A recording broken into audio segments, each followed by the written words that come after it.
And here lounging with me out on the balcony for our final demo of the day, Rod Ferguson from Epic Games. We're going to talk about some Gears of War 3. We're going to talk about some Comic-Con. We're just going to have a good time here. Rod, thank you for joining. No problem. I'm glad they put the two palest guys at the show outside in the sun. It was an awesome choice. Right, in the heat of midday. I know. We'll be purple by the end of it. We're going to be squinty and hopefully not get too crispy out here. So, Rod, Gears of War 3 is at Comic-Con this year. It is. And you guys had like a big old party last night. Talk to us about your presence here and how's it been to be showing off the game here? Oh, it's been great. Like Comic-Con for us is just so awesome because you do all these press events like E3 and those sorts of things, and it's one kind of audience. But when you get here and you're actually talking directly to the fans, the energy that comes from them, that you take it with you. You bottle it up. You take it with you for the rest of the year for the next one. And this year we had the biggest room we've ever had. We had over 2,000 people sitting there. Yeah. So our panel just kind of blew up. You walk on stage and you hear that crowd, and you show them a video, you show them a feature of the game, and they just blow up. It's just it just totally charges you up. They're super psyched about it. Yeah, exactly. So it's been. So for those who weren't among the lucky 2,000, what kind of stuff were you highlighting during the panel?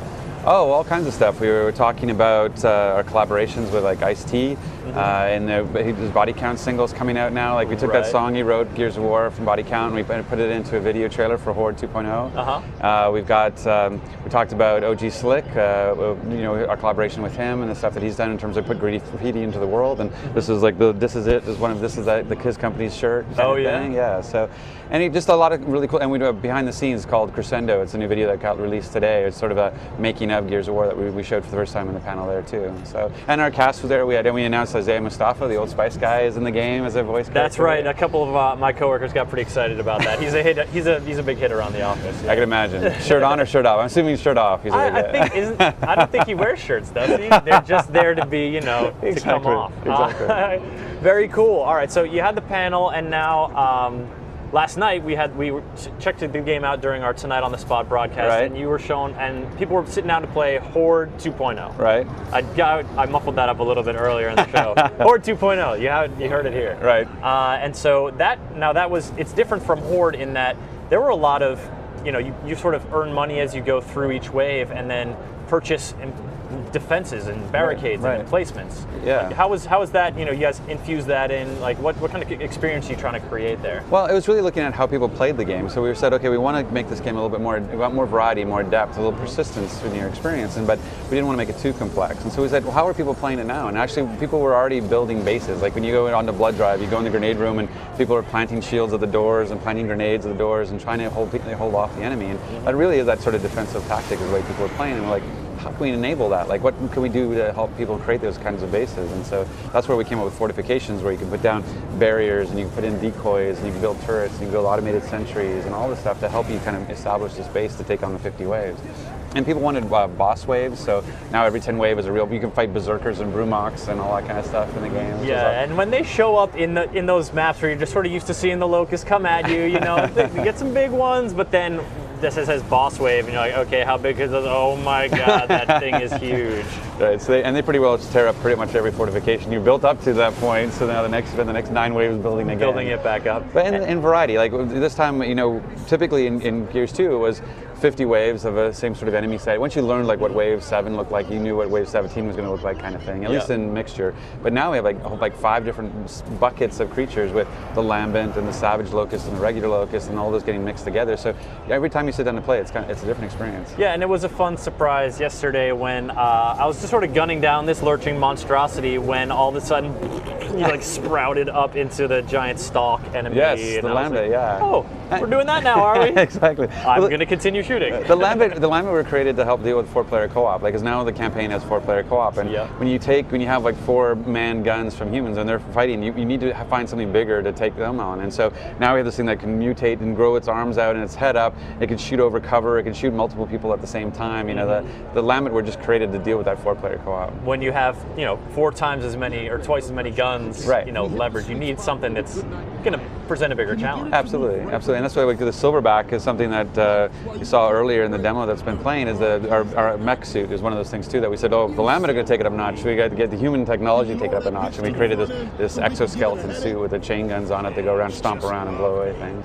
Now you touched on something earlier that I really like about the sort of Gears of War 3 development process, and that was, you guys are observing how fans are playing Horde, and then sort of adapting to work their strategy into your gameplay to help it inform it and help it expand it. You sort of, when we talked to you about the multiplayer beta, you sort of had that same philosophy. As that, I mean, how do you feel that has that been different for Gears of War 3 as opposed to previous? Have you had more time to do it because you guys are now, coming in September, you've had a little more breathing room? Yeah, the extension from April to September has been huge from a polish perspective, being able to be a lot more receptive to a lot of those changes, because you have to get to a certain point where you say, okay, now I can actually you're getting feedback on things that you think are quote unquote done, and then you're actually getting, as opposed to in development. It's like when you eat raw cookie dough or whatever, you don't know they're going to be good cookies or not, but now we can actually bake a few and you can eat them and tell me if they're good.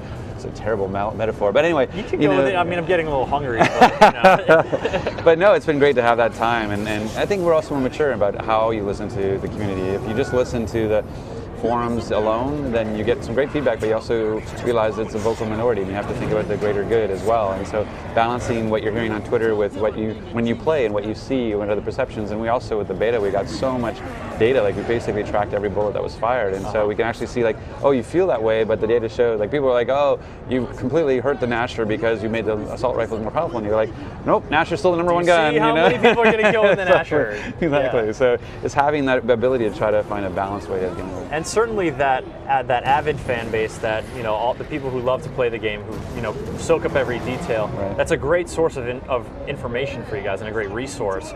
But Gears of War is a very big franchise that like people who aren't even that familiar with games, they know it. And so for people coming to Gears of War 3 who maybe don't know how you have changed the Gnasher throughout the process of the multiplayer beta.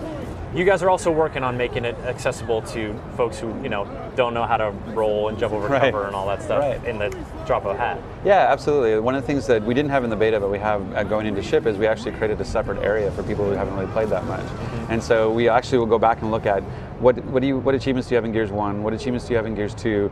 How much did you play in the beta? And based on that, we'll graduate you out of that area where you can't get in even if you wanted to, or if you haven't done any of those things, then you'll get to play in this area with people like that. And so it's kind of, I refer to it as sort of minnows and sharks. Is that if you're a minnow, you want to play with other minnows, but if you're a shark, we want you out of that pool to go play with the sharks. And then try to make that worked way better than the cookie dough metaphor. I know, isn't it? I should have stuck with minnows and sharks earlier too. I'm not good at those. So. That's all right. But anyway, so it's that kind of thing. It's the same thing. Like I asked somebody who didn't play Gears 2, and I said, well, why not? And she said, well, you don't have aim assist. Like I like to play casual games, and when I pull the trigger, I want it to line up on the enemy, and you don't have that. And I'm like, wait, so the only thing stopping you from playing Gears right now is that I don't line up on the enemy when you press the left trigger? And she goes, yeah. And I'm like, done. And so like in Gears, so in Gears 3 on casual in the campaign, when you pull the trigger, it'll line up on the enemies for you. Because it's just about, we feel like Gears 3 is the best version of Gears we've done, and it's the best one to get into. If you haven't played it, like you said, I think it's known and respected, but not everybody plays it. Yeah. And so what we want to do is say, like, hey, just because you feel like maybe you're a little bit behind on the story, because we've even got previously on Gears of War, cinematic to catch people up. Yeah. We don't have Jack Bauer saying it, but it's it's that kind of thing. It's like, here, let's catch you up real quick in the story, because if you haven't played before, this is the version to get in. Okay. Now, we've talked about sort of changes you guys have implemented as a result of feedback. That that aim assist one, boom, done. Or inserting the sort of the barricades and the purchasable emplacements in Horde 2.0. Have there been stuff through the development process that you guys have had in there and you've been like, yeah, this is cool, we like this, but then feedback and player data has shown like that's not really working for you, and you had kind of had to part with something you liked about it, or these changes that are, I guess, changes that are tougher to make? Right. Well, one of the great things is we had the ability to play with Gears 2. So what people didn't know really near the end of the last, when we were in the development, we decided to use Gears 2 as a test bed of balance changes for Gears 3. And so we were actually changing weapon values and things like that in the background to see how people played. And one of the things we wanted to try really early on was to try to make things a lot more lethal. And so we got it to sort of that Call of Duty sort of one bullet, one kill kind of feel to it. And we said, okay, hey, we're going to do this sort of highly lethal mode. Like, what do people think? And it's just, it had its pros and cons. And at the end of the day, it was just something we initially, because you're going to something fresh yourself. You've been in it for 4 to 6 years, and you're like, hey, this is new, this is different. But then once you settled into it, and the people who haven't been, boiling in it for 4 or 5 years, they're like, what the hell is this? And you're like, oh, our bad. Right. We were looking for a little change. Apparently, you're not. And so we kind of found this great middle ground though, where you actually notice the weapons are a little bit more lethal, because it can be frustrating for new players. That's the weirdness about things like Call of Duty, where it's like it's really hard on new players because they die instantly, but it's also really easy to get a kill because it only takes one bullet. So if you get that one shot off, you could actually succeed. So just trying to find that balance. Well, it seems like you guys have, obviously it's a labor of love, and you've put a lot into it. Your presence here at Comic-Con, before, as we wrap up, you guys, you had an event last night, but you've got something else coming up that you wanted to mention. Is that right? We're doing tomorrow and Saturday. We're doing the Nerd HQ thing. We're doing a conversation and a signing, and it's a charitable thing. So to get in, it's like $20 to register, and it's very intimate. So it's going to be like there's like 3 or 4 cast members, and Cliff and myself and our cinematics director Greg Mitchell, and we're going to be there. Like 150 people can get in, and it's all for Operation Smile. We've got our new Gears of War exclusive shirt, which is the anchor with the gear inside, and all that stuff goes to charity, so it's a great cause. And people can find more information about that? Oh yeah, just head to our Facebook page. You'll also see our Paul Jr. War Trike that was revealed last night as well, which is awesome. And hopefully, is that picture you showed me of you on the War Trike? I think there's one with just the War Trike without me, but you got to get yourself up there, man. I want to see you striking the pose. And the episode's the opening night, so the night we come out, September 19th, the American Chopper is going to have the Gears episodes, and it's actually a 2-parter, so you get to see the whole thing getting built. All right, so say that date again. When is the game coming out? That's the September 20th, so midnight launch. We're hoping for big things. So, but September 20th, exclusively on Xbox 360. Rod, thank you so much. Before we get drowned out by the drum parade back here, give me a handshake, and thank you for closing out our show here at Comic-Con 2011. Gears of War 3, folks. Look forward to it in just like a month and a half. That's really close.